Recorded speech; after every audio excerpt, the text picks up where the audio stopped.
The back gate is probably where it needs to be. Okay, we're going to go back in session now, and we'll go to item 2 on the agenda tonight. This is on the transportation services update. Anthony Prinz will be presenting this item. Thank you. Good evening, Mayor and Council. It's a pleasure to be here with you tonight. It's been several months since we talked about transportation, so we just wanted to spend a few minutes of your time talking about some things that the MPO is working on, as well as Jacksonville Transit, and of course our traffic signal system as well. Start off first with the Jacksonville MPO. As you're aware, the MPO is a federally mandated regional transportation planning agency, and our scope is, of course, all of the city of Jacksonville as well as parts of unincorporated Onslow County. Some recent accomplishments include the adoption of a 2040 long-range transportation plan, as well as the 2016 through 2025 Metropolitan Transportation Improvement Program. And over the past year and a half, we've talked about these documents several times in the context of the new SDI process, the DOT formula, as well as the prioritization system. But in general, the 2040 long-range plan sets the long-range strategy for transportation investment, and with that, the list of projects that need to be completed in order to realize that strategy. And from that plan, we take those projects and put them into the DOT prioritization system, and then when all that's said and done, they generate a transportation improvement program, which takes the concept from the long-range plan and actually puts it forward to implementation. So the TIP actually schedules specific projects on specific years for execution. TIP's divided into 2 categories. The first category is years 1 through 5, and if a project is scheduled in that time frame, it's virtually guaranteed to be implemented in that time frame. However, projects in years 6 through 10, they are subject to reprioritization. So those are the projects that we need to focus on in the coming years as we update that TIP. The long-range plan we maintain on a 5-year cycle, so every 5 years we adopt a new plan, but the TIP is updated more frequently, and we address that every 2 years. So even though we just finished with the adoption of this TIP, this coming fall we'll start over again with the prioritization process and anticipation of a new TIP in 2017. So projects that are underway, we've talked about these a number of times, so I'm not going to go through each one of them. But the term underway is very general in this sense, but the one thing that all these have in common is that they're within that first 5-year time frame. So all of these are scheduled for implementation in the very near term. Some of them are just now entering the environmental planning process, meaning to get the permits in order to do the design. Some of them are currently being designed, others we're acquiring right-of-way for. But just to point out, some of these projects are also long-term needs that we've been working on for several years now. Projects like the Western and Lejeune culvert, and we've been talking about that project ever since I've been here. And because of our efforts with the prioritization and adopting the TIP, that project will be under construction within the next year, probably year and a half. Other projects are kind of... Does that pave the way for trying to work on the flooding problem in Bryn Mawr then? That's exactly what the scope of that project is. New stormwater culverts underneath that intersection. Yes, sir. A lot of time. I completely agree. Other projects are relatively new concepts like the New River Air Station interchange. We only started talking about that project maybe 2 years ago, but it scored so well through the prioritization model, it immediately jumped to that first 5-year increment, and it's on its way to implementation. These, Anthony, I don't mean to interrupt you, but these are all funded, completely funded? These are all funded these projects. These aren't going to be affected with any change in direction? That's right. These are all funded. That's right, sir. Okay. These are all funded projects that are in that 5-year window that we are scheduled to begin construction on during that time period. Now, they may not be completed during that time frame, But the intent is to at least begin the right-of-way and the construction process within that 5-year period. Yes, I'd interject one comment, and that's true. However, some of that funding may be impacted by future federal transportation bills. In other words, these projects were scheduled based on anticipated revenue from the federal government. So, you know, we still don't have a reauthorization of the transportation bill.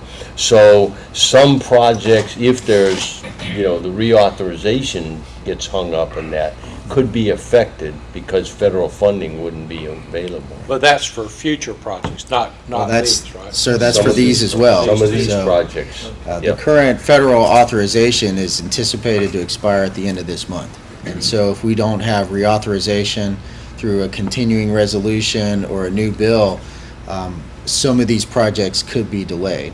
But of course, when the federal government is able to authorize additional transportation funding, these would certainly be first on the list for funding. So it's not that they would completely go away, but if the funding is not available from the federal government, they would just be delayed.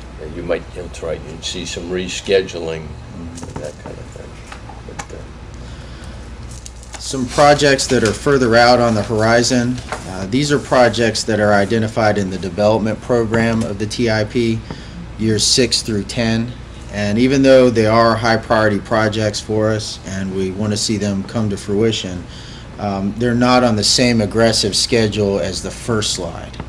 So we have a lot more homework to do on these projects, and really moving forward into the next prioritization cycle, we need to make sure that we're scoping these projects and submitting them to DOT so that they're equally as competitive, if not more competitive, than they were in the P 3.0 cycle.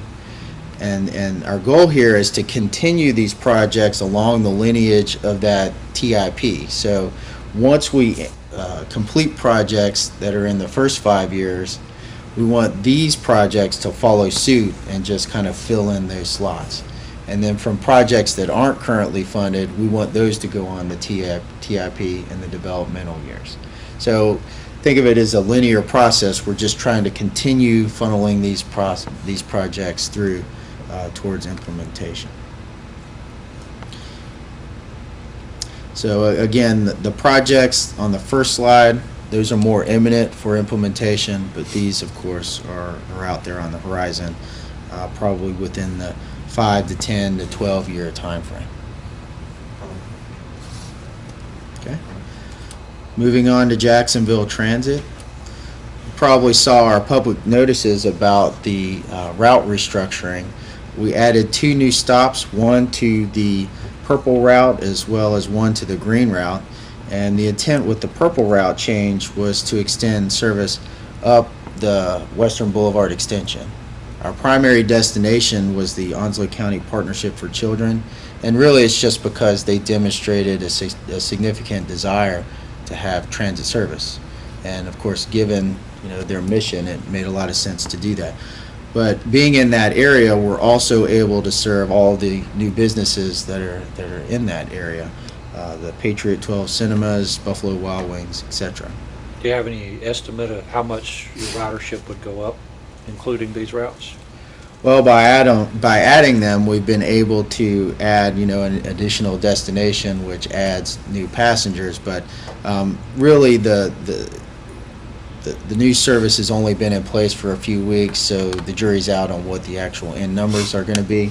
But they started off slow, and they have been ramping up over the past 2 weeks. But we're actively monitoring that, and we hope that ridership will continue to increase. And the thing is, it really doesn't cost us anything. We're already running the bus for that period of time, and it's just adjustment to where passengers can actually ride.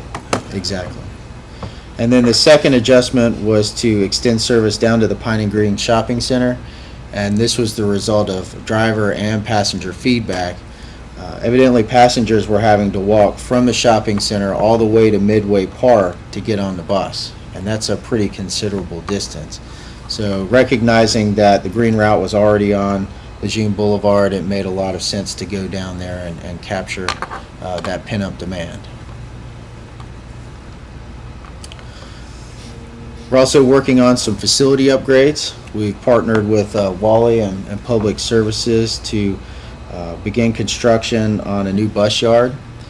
When we first started the transit system, we basically were just making do with what we had, which was a surface gravel lot. It was too small. It wasn't designed to accommodate bus traffic, so it really didn't fit the need. But over the past couple years, we've been working on this project. It's been actively under construction for about the past 2 months, and we anticipate that it'll be completed within the next 3 weeks. Interesting point about this project is that it's funded with stimulus money. So the transit portion, even though it's about $400,000 worth of investment, there's absolutely no general fund obligation to the transit component. We also get feedback on the need for additional shelters, and about 2 weeks ago we executed a purchase order to buy 10 new shelters, and we're looking at ways to put those in the field now. So hopefully within the next couple of months we'll see 10 new shelters. What's those shelters cost approximately each? They're about $5,000 a piece. For the shelter. But that's the whole package. That's the shelter, the lighting, the bench, and the trash can. It doesn't include the construction as far as concrete and things of installation, but that is just the unit price for the shelter and all the amenities. We purchased the 10 in cooperation with community development. They bought 5 of them with CD money, and then we bought 5 of them with transit funds. Jacksonville Transit is now in the 21st century. We have our own mobile application, and the intent here is to provide real-time information to our passengers as to where the buses are, and it also has the capability of predicting arrival times of the buses for certain stops. So say you're at Cape Fear, or Coastal, excuse me. I don't know why I said Cape Fear, but say you're at Coastal and you're waiting on the bus and it's a few minutes late, you can pull up this application, press your stop, and it'll tell you an estimated arrival time. So it's certainly a convenient application for our riders. But what we've also realized is that it's a very useful tool for oversight as well. So instead of us doing field observations all the time to make sure the buses are on time and they're on route and they're not speeding, we can observe this application basically all day long, kind of in the background, and make sure that the service is being provided the way that we want it to. The web interface is there on the screen, jacksonvilletransit.transloc.com. And of course, we do have the mobile applications, which are available in both Apple and Android formats. Wasn't this funded with ARA funds also? Yes, sir. That's a very good point. This was an ARA-funded project as well, and so there was no general fund obligation, other than the ongoing service, which we'll have to pay a monthly fee for, but that's relatively nominal as to the total capital cost of implementing the project. So this is what the web interface looks like. As you can see, it has the 2 routes on there. And of course, this is during the week because it doesn't show our express services. But the flags there indicate where the buses are, and the arrows demonstrate which direction they're going. If you zoom in a little bit closer, you can select the individual stops. And from the balloon there, kind of in the bottom right-hand corner of the slide, you can see that the Jacksonville Mall stop was selected, and that the stop is on the green route, and that it'll be 8 minutes before the next bus actually gets to that location. And so in this case it has 8 and 8 minutes, and what that indicates is that there are actually 2 buses coming to pulse at that one point. So it's really interesting technology. So you can see that on the web, but you also have an app. You can see it on the web. There's a mobile application, and also if passengers don't have a smartphone, there's an SMS feature as well. So if you look at the screen there, that call out bubble, it has the stop number and also a number that you can text it to and get that information back as a text message, as opposed to downloading the application. It's amazing, isn't it? So we anticipate something like this of great interest to the Marines, on the weekend, especially you're down at Courthouse Bay wondering where what time the bus is going to get there, and they're of course very into apps and things like that. That's a free app, right? Yes, sir. It's a free application. Other projects that are in the works, of course, we continue to work towards the multimodal center. Right now, we're developing a financial plan to determine how we're going to pay for the initial capital cost of construction, and then also how we're going to carry that facility over the next 20, 30, 40 years. Fundamentally, that's an FTA requirement before you do any design or construction. And we're also scheduled on the CIP to do the preliminary engineering and planning associated with the Commons park and ride lot. So that's intended to serve the dual purpose as a parking ride as well as overflow parking for all the events that we have out there at the Commons. We're also working on a long-range financial plan for the transit system as a whole, and of course we continue to look at ways to enhance the route structure to further support the needs of our passengers.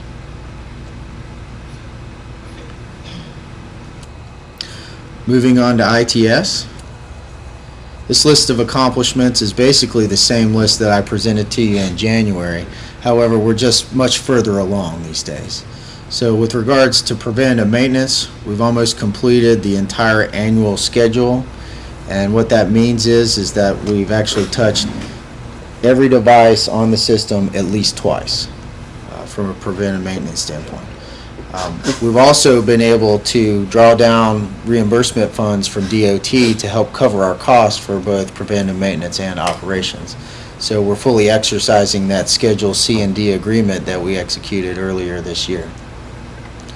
Preemption system is fully up and running now. As I mentioned to you in January, we inherited that system in somewhat of a disrepaired state, and now it's fully up and running, and we've been able to bring the county online as well. EMS is now using preemption citywide. Emergency repairs and incident response, we do that as needed, and of course we coordinate with PD and fire to ensure that those responses are efficient and effective. But one of the things that we've really engaged on in the past couple of months is event coordination. Things like the Jacksonville Jamboree, the 5K runs. This past weekend we had the commencement ceremony at Coastal. So we're actively engaged in coordinating those events so that we can manage the traffic leading up to, during, and of course after. But optimization is really what we're after here. We have a brand new system. That's what the fundamental purpose is, to make sure that we can move traffic in the most efficient way possible. And I think that we're accomplishing that. At least that's what the data says, right? We are getting good feedback from the general public as well. So in January I showed you a series of slides very similar to this, basically demonstrate some performance metrics based upon our optimization. An example here on Western Boulevard in the afternoon, we've seen reductions in travel time, delay, stops, and of course fuel consumption as a result. Now, this is all really good information, and it shows significant improvement, but what it doesn't say is that we've alleviated all points of congestion, because there are still points of congestion out there that ITS is not going to be able to accommodate. Areas like Western Boulevard and Marine Boulevard, and of recent Gateway North and Western Boulevard, Belfork Road and Marine, etc. So ITS helps in those areas, but there will still be points of congestion, especially during the peak hours. But overall, the corridors as a whole, they're performing much better. Interestingly enough, Western Boulevard, a typical major arterial like Western, the peak hours would normally be in the morning with the rush hour, and then in the evening with the rush hour, right? So Western is somewhat unique in the fact that the major peaks are in the afternoon during the weekday and then on Saturday at noon. Okay, in particular, pay weekends on Saturday at noon. So not only do we optimize the weekday traffic, but we also optimize weekend traffic as well. Lejeune Boulevard, we're seeing similar results. Didn't have good data points on the fuel consumption, but as you can imagine with the similar results in travel time and delay, we would see improvements in fuel consumption as well. But when you look at the afternoon conditions, the improvements are not as significant. And the reason is because DOT spent a lot of time manually coordinating those signals during the evening conditions. Remember, years ago we had complaints about hour-long delays and things of that nature, and because of our request, they came down very frequently to make sure to hand coordinate that system. But what this demonstrates here is our ability to go over and above what they were able to do manually. So this really demonstrates that they were doing a good job, but we're able to do it better because of the new technology. Excuse me. Next steps, of course, we want to continue optimization. That's a never-ending process. We made a first pass at all of the major corridors within the city, but our effort doesn't stop there. If I would characterize it, I would say that we've done the rough grading here, but now we need to come back and continue to do that final grading to continue to smooth things out. We want to continue to explore upgrades to our existing signals. You've seen some new green arrows go out on Western Boulevard and also on Gum Branch Road because of the development and demand, as well as modifications to flashing yellow arrows and things like that. We're going to continue to pursue those types of improvements.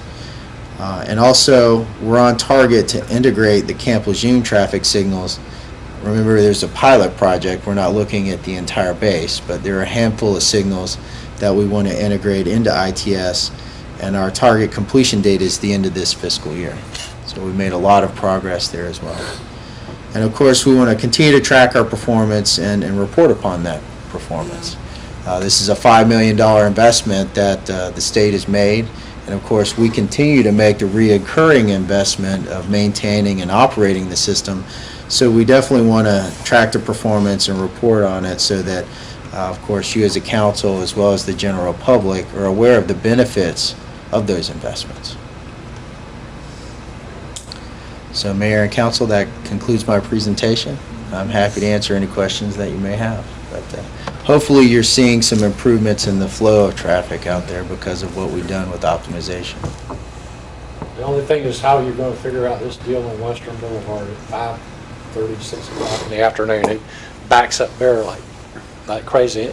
And the explanation I got is because of the congestion coming off the Gateway North, off the Parkway, and the competing forces coming out of the Commons also. Yes, is what's those point sources of congestion are really what bog things down. And if I could go back a few slides here, I want to point out that although we can't accommodate those locations with the ITS system, the MPO is actively pursuing projects at those locations to help with congestion. So if you look at the projects underway slide, we have a Western Boulevard and Marine Boulevard widening project. We have a Western and Henderson widening project, a Western and Jacksonville, excuse me, that should say Jacksonville Parkway widening project. So all these areas where ITS can't fix the congestion, we're looking at construction projects to help. So that's really the benefit of having one transportation type of agency housed here within the city, is that we can look at it from an operational standpoint on a daily basis, and that feedback can then go to our MPO for long-range investment. So hopefully we'll get all this fixed within the next few years, but just as soon as we do, there'll be more development and more people, and we'll just be back in the same situation again. But that's a good thing, because we're a growing community, right? Council, any questions of Good report. Anthony? Thank you. Thank you very much for bringing that information forward. If it's all right with council, we'll go ahead and take about a 10-minute break and come back. All right? Recess.